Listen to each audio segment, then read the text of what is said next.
Thank you for inviting me. As mentioned, my name is Byron Suarez. I'm a Deputy District Attorney with the Santa Clara District Attorney's Office. I am currently assigned as the Community Prosecutor for the East Side, the neighborhood DA, if you will, for the East Side. The role of, or my role is to come out into the community. I was previously in the courtrooms like all the other prosecutors and the nearly 200 other attorneys in our office. I was in the courtrooms prosecuting criminal cases, but we do have this very unique team, our community prosecution team, and it's a team of attorneys who are out in the community doing outreach. And I've been assigned to the East Side of San Jose.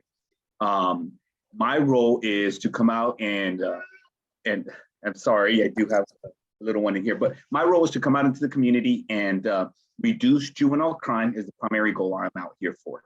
And that is by prevention, intervention, and if necessary, enforcement. But I am on the prevention and intervention side, trying to engage with our community-based organizations, trying to support them and work with them in reducing juvenile crime. I spend a lot of time at our local high schools in the East Side.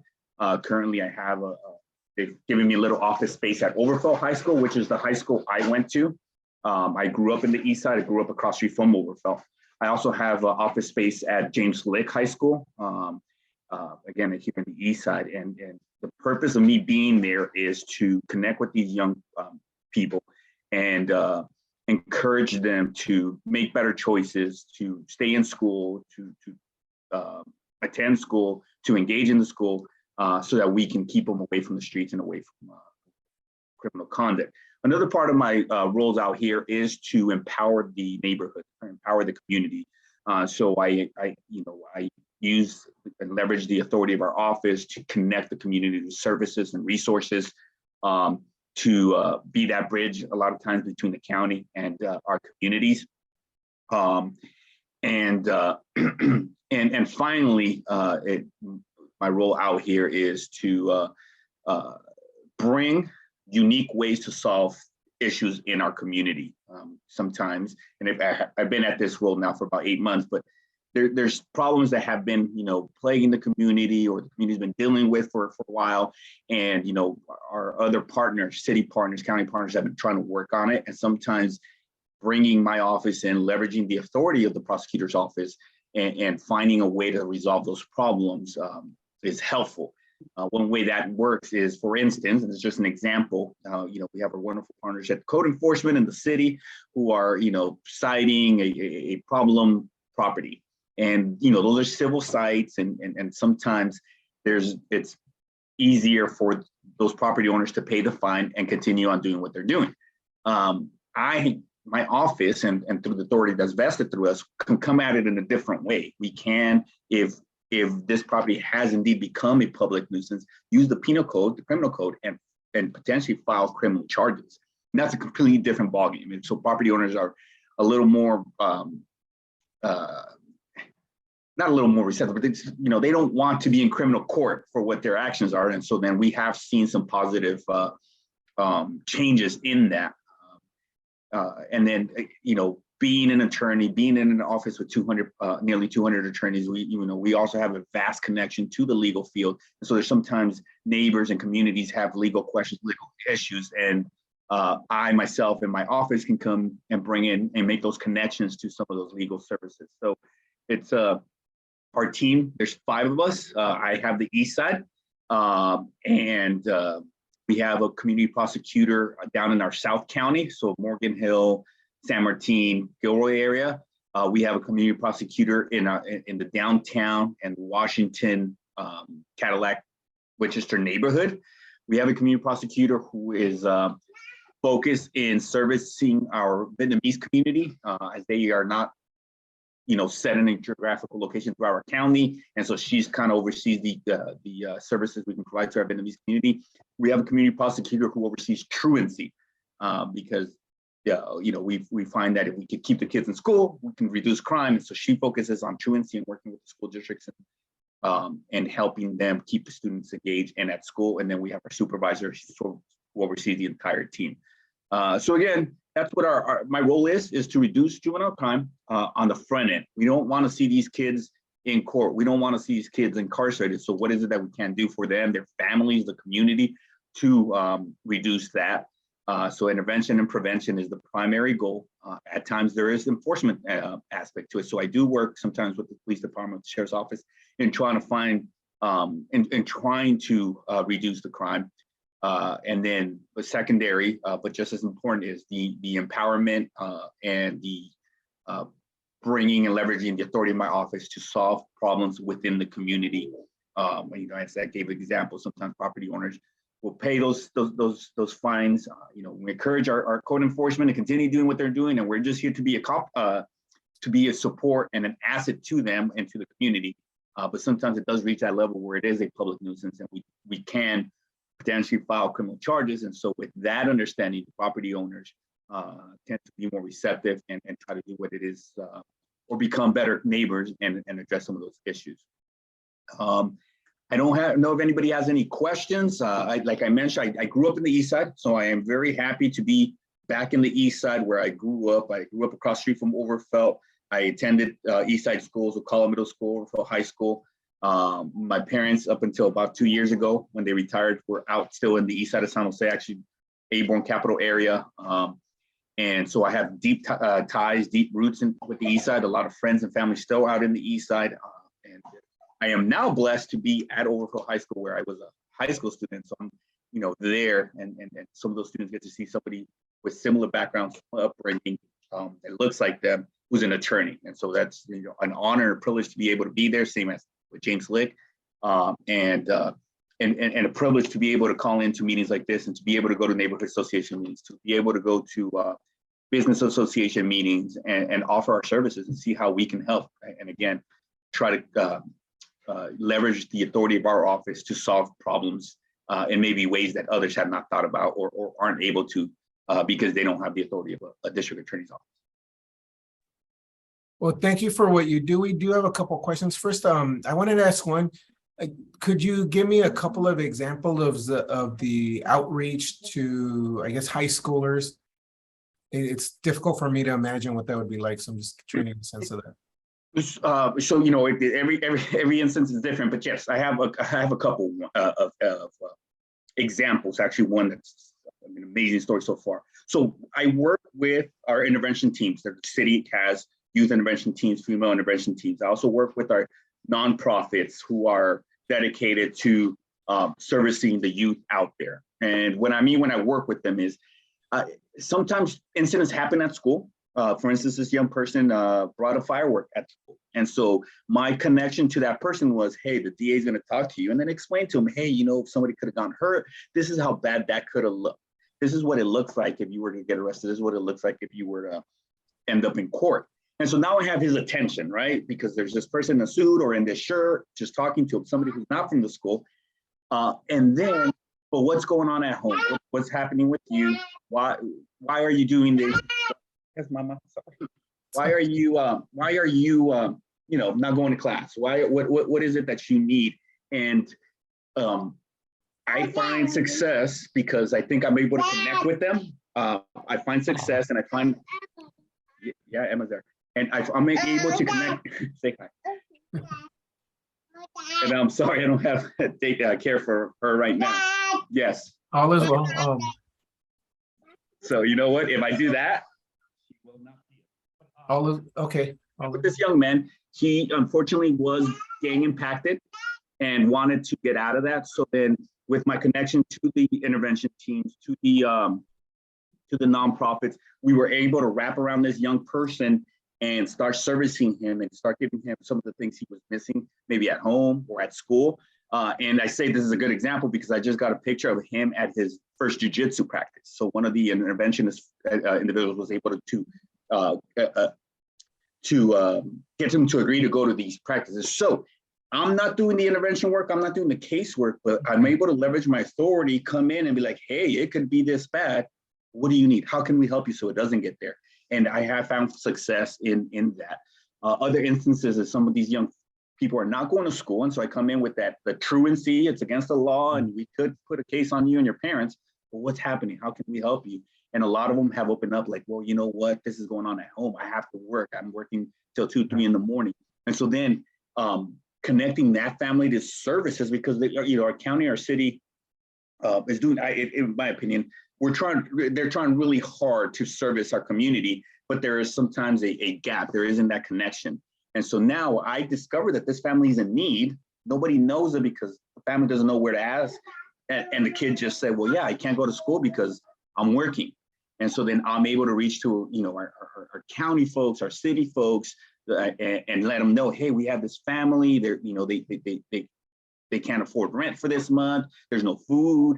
The young person has to work. And so, as I started giving my examples, I said, it's very unique, but that's sort of how I can leverage my authority or the office's authority. Hey, we could go down this route, but what do you need?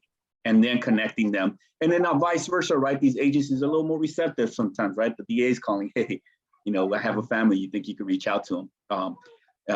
So that's what I'm doing in there. So I'm at the schools. I'm at Overfield twice a week, James Lick once a week. And then the same, as I mentioned, there's 200 of us attorneys at our office, and we have a vast network of professionals, attorneys, and people we deal with or we work with, and I can bring them onto the campuses. So with the football team, I was able to bring once a week throughout their summer practices, men who had played football there before who are now professionals. So we brought a sheriff, probation officer, a supervisor from BTA, myself. I played football there, business owner, and every week they saw an adult who had gone to the same school, played the same sport that looks like them in these amazing positions. And so, encouraging them and showing them that it can be done. So it's really unique. I am very pleased that the office is willing to send me out to do this kind of work. It's different than your typical prosecutor work. Eventually I'll make it back to courts and get into that realm of things, but that's how we're trying to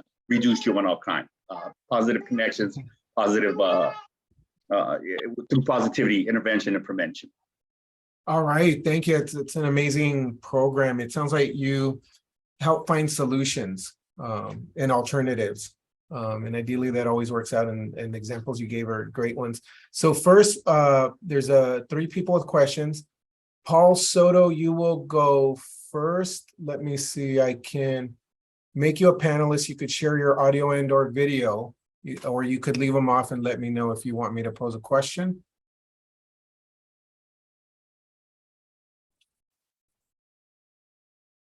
And I think you didn't show up. I'll go to Trudy, and I'm not sure why.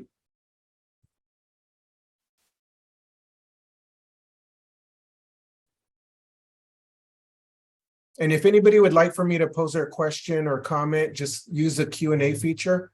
So Trudy, go ahead. Hey, Byron, how are you doing? I'm doing great. Great to see you, Trudy. Yeah, likewise. Hey, it sounds like you're doing some great things on the school campuses, and I'm just wondering how you're progressing with setting up shop at Mount Pleasant High School. So something I quickly learned, and we've been in the East Side for a while. It's just, I think the way I've been doing the work, I'm a little more engaged with the schools. Something I learned is that there's more than enough work for one prosecutor out in the East Side. So our office is working on, no promises, but getting a second DA to come out to the East Side. And so I'm hoping that by doing that, I can either concentrate on the schools, and then new DA can then take over the neighborhood associations, business associations, and some of the stuff that happens in the neighborhood, or we can divide the East Side geographically, depending on the DA and how they'd like to work. So we're hoping that by January, February, we do have that second body. And so then that will open up bandwidth to go and engage with more high schools. I'd love to be at every high school, but I have found that the second I step on in there, there's a lot of work, a lot of need. And so I don't want to show up and not be able to provide full services as I do in some of the other high schools. But Mount Pleasant, Independence High, and Silver Creek would be some of our next high schools we would target. Like I mentioned, I have office hours at James Lick and Overfeld. I do work a lot with Yerba Buena. I am available through our resource officers and through the youth intervention team for one-offs, incidents that happen at the school. I'm able to support. So I have been to Evergreen High, Mount Pleasant for little things like that, but I haven't fully been there as I am at the other high school. So to answer your question, is hopefully we get a second body so we can we have the bandwidth to properly service Mount Pleasant High School. Thank you. All right, and we have a question from another attendee. How was this role name chosen? You described this role very positively. However, the name prosecutor is heavy and can be seen as negative.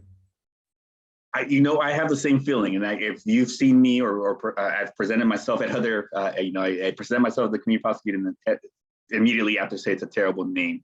So I wasn't around when the name was chosen. I've asked about it, and as of right now, the office finds it that that's a great point, a great icebreaker, if you will, a great point of conversation. I maybe refer as the neighborhood DA, which sounds a little better, but yeah, the office just doesn't want to hide who we are, because I don't want to go into these neighborhoods or these schools or these homes. At times I am at home with any misconception of who we are. Like, we are the district attorney's office, we are prosecutors, but our role as prosecutors is not to prosecute people only, or not to put people in jail only. Our role is to make our community safer, and there's many ways we as prosecutors can do that. So the office says they need to know you're a prosecutor, but here is how you're making their community safer, not necessarily just by prosecuting cases. Now, we still have nearly 200 attorneys in the courts doing that. That's still our role, but we are also focused on the prevention and intervention and being in the community. And she had a follow-up question, which is this to replace or implement an SRO? I'm not sure what an SRO is. So those are the school resource officers? No.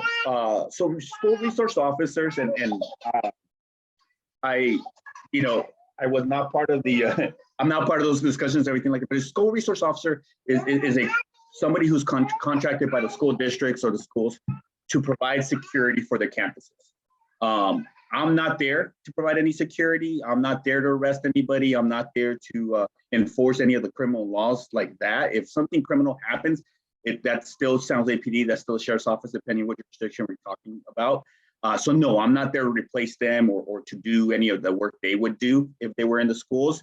Do we work with them? San Jose Unified has brought them back on campus. So yeah, sometimes they have questions about how they should approach something. And that's sort of part of that is something we do, our office, because we are the agency who ultimately prosecutes crimes. We have to work hand in hand with officers after they make an arrest and after they do their investigation. But no, I'm not there to I'm not there to enforce the law like that. I'm not there as a security arm. I'm there as a resource. I'm there to intervene and prevent before we get to that. If something criminal were to happen on campuses, the districts and the schools still have to rely on law enforcement if they find it necessary, or that's what they think they need to do. And we have one more question. Paul Soto, he apparently was pressing the wrong button. Paul, I went ahead and pressed it again, so you should be able to become panelists if you'd like.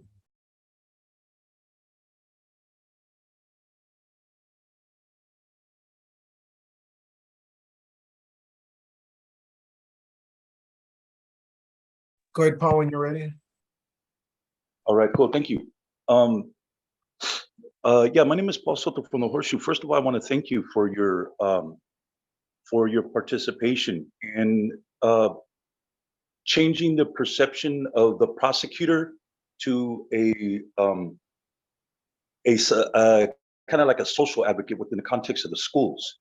You are in a unique, privileged position to be at the high school where you attended on that side of town. My father went to James Litt. And so one question that I do have is, first of all, how many of these types of services do you provide to schools on the west side? Because we're talking about Santa Clara County. So what schools in Willow Glen, Saratoga, Los Gatos, what kind of services do you provide in those areas? And if you don't provide any services, I'd like to know why. Secondly, is that you have a whole generation. What you were talking about is the function of a prosecutor is simply to respond to crime, not prevent it. That's not a prosecutor's role.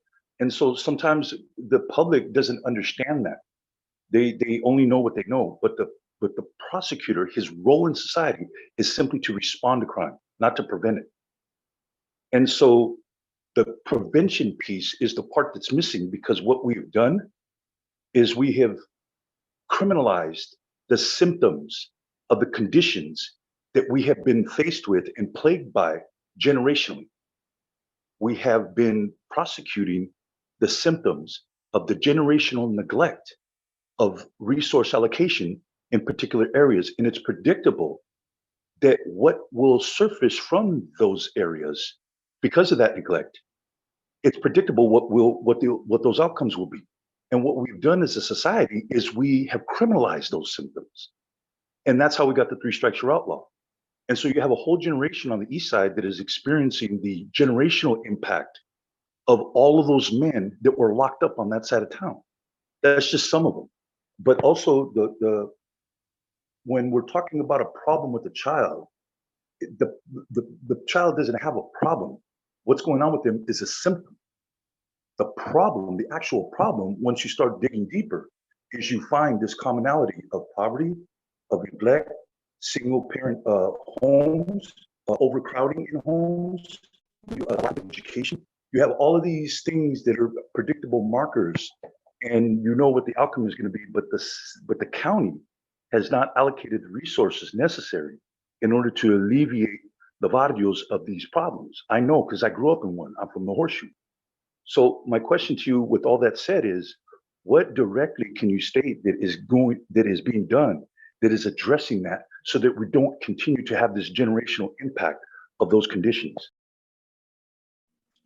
Thank you, Mr. Soto, and very well said. Very passionate, very well said. And that's I share a similar sentiment, being from the East Side and growing up in a neighborhood like that. My family being impacted by incarceration, and still having family members incarcerated. So I thank you for your passion and for how well you stated it. So yeah, I know the first question was, what are we doing on the west side? We do have a prosecutor. We do have a prosecutor out there, a community prosecutor out there. But he's not in the high schools like this. He's concentrating in the Washington neighborhood, in the Winchester Cadillac neighborhood, where he's connecting the neighborhoods to services and to resources, because we agree that if we can address those underlying issues, that we can bring services, that we can connect these families, we can slowly start peeling back to the root cause of these problems. And instead of just prosecuting the symptoms, we're addressing the cause. So he's out there. He's not in the Willow Glen High School. He's not at Del Mar and some of those high schools. We wish we could have more prosecutors. I know my office has asked for more prosecutors, and so hopefully, the trend of adding prosecutors to this team continues, and it's all based on what the kind of outcomes we had. And so we're seeing very positive results from what we're doing out in the community. So we're going to continue as a team